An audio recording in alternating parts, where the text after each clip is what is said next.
একটি ছুটির দিনে আমরা কয়েকজন বেরিয়ে পড়েছিলাম মাইথন আর পাঞ্চেত ড্যাম দেখব বলে।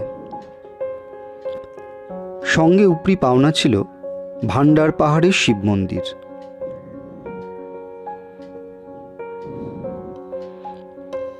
আর একটি অত্যন্ত পবিত্র হিন্দু তীর্থস্থান শ্রী শ্রী কল্যাণেশ্বরী মন্দির।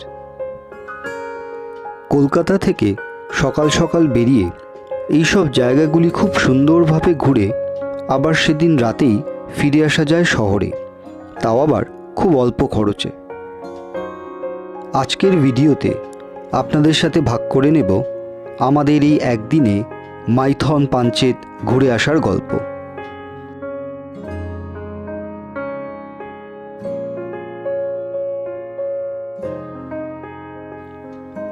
সকাল সকাল মাইথন পৌঁছবো বলে হাওড়া স্টেশন থেকে আমরা ধরলাম ব্ল্যাক ডায়মন্ড এক্সপ্রেস।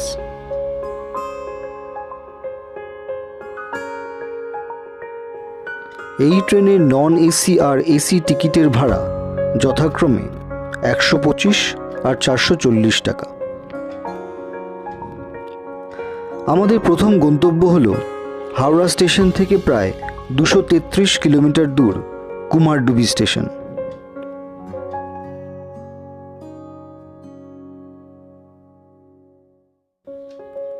স্টেশনে পৌঁছেই দেখা হয়ে গেল আলম ভাইয়ের সাথে, যার অটোতে আজ আমরা ঘুরব।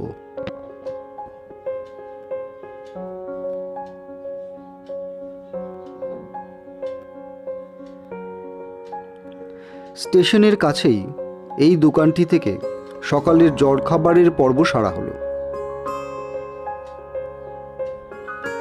আর তারপর শুরু হলো আমাদের সাইট সিইং।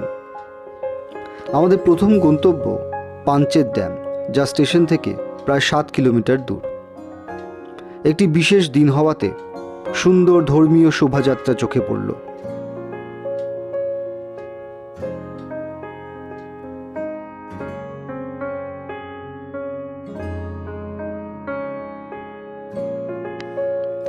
প্রথম দর্শনেই মন জিতে নিল পাঞ্চেত ড্যাম।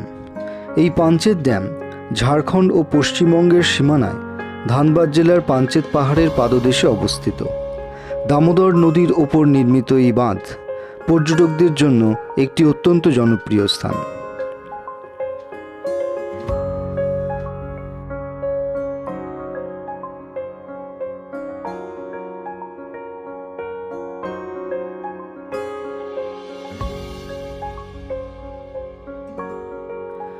এখানে বেশ কিছুটা সময় কাটানোর পর আমরা রওনা দিলাম আমাদের পরবর্তী দ্রষ্টব্য স্থানগুলির উদ্দেশ্যে। এখন আমরা মাইথন ড্যামের পাশ দিয়েই যাচ্ছি, তবে এখন আমরা নামব না। মাইথন ড্যাম আমরা ভালো করে ঘুরে দেখব ফেরার পথে।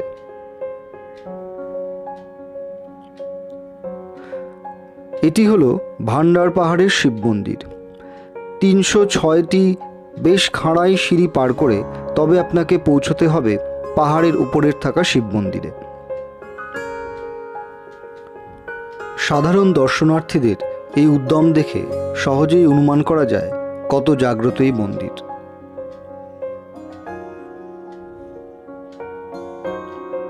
আমরা অবশ্য মন্দিরের গর্ভগৃহে প্রবেশ করতে না পারলেও দূর থেকেই ভোলে বাবাকে প্রণাম করে তার কৃপালাভের আশা নিয়ে সেখান থেকে ফিরলাম। এরপরে আমরা পৌঁছলাম শ্রী শ্রী কল্যাণেশ্বরী মাতার মন্দিরে।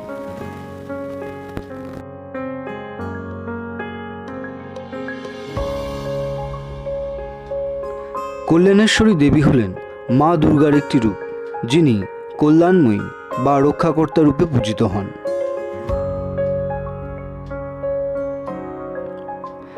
এরপর পাশের একটি হোটেল থেকে আমাদের আজকের লাঞ্চ সারা হলো।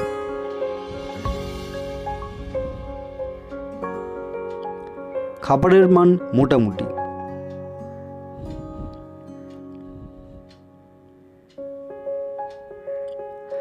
আর তারপর শুরু হলো আমাদের শেষ দ্রষ্টব্য স্থানের দিকে আমাদের জার্নি। মাইথন বাঁধটি ঝাড়খণ্ড রাজ্যের ধানবাদ থেকে 48 কিলোমিটার দূরে মাইথনে অবস্থিত। এটি আসানসোল শহর থেকে 24 কিলোমিটার দূরে এবং আসানসোল শহরের অন্যতম সেরা দর্শনীয় স্থান। এই মাইথন বাঁধ ঝাড়খণ্ড রাজ্যের বৃহত্তম বাঁধগুলির মধ্যে একটি, আর এর সেরা আকর্ষণ হল এর বোটিং।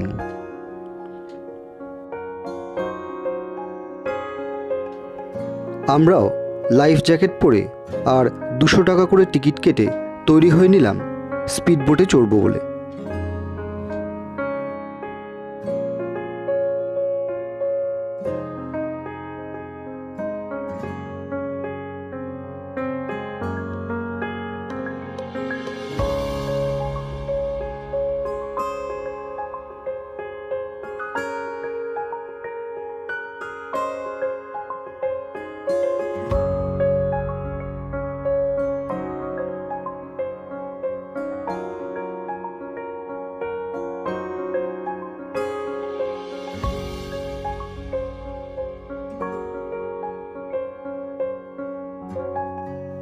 আমাদের যে অভিজ্ঞতা হলো, একটি কথা না বললেই নয়, আপনারা এখানে এলে দয়া করে বোটিংটা মিস করবেন না।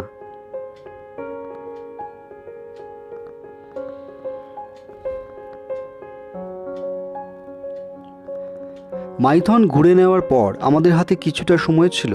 আমাদের অটোওয়ালা আমাদেরকে বলল পাশেই মিলেনিয়াম পার্কে আমাদের ঘুরিয়ে নিয়ে আসবে।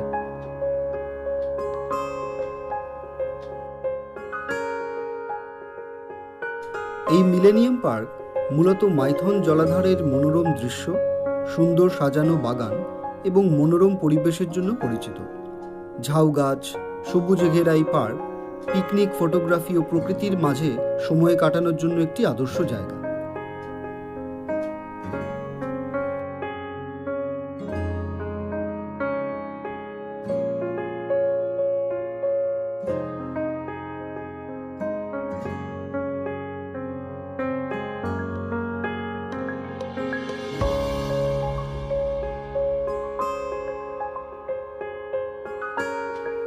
এবার ফেরার পালা। বিকেল 4:50 আমাদের ফেরার ট্রেন ব্ল্যাক ডায়মন্ড এক্সপ্রেস। সঠিক সময়ে আমরা উপস্থিত হয়ে গেলাম কুমারডুবি স্টেশনে। আজকের এই ভিডিওটি কেমন লাগলো কমেন্টে জানাতে ভুলবেন না। আপনাদের সাথে দেখা হবে আবার অন্য কোনো ট্যুরে। সবাই ভালো থাকবেন।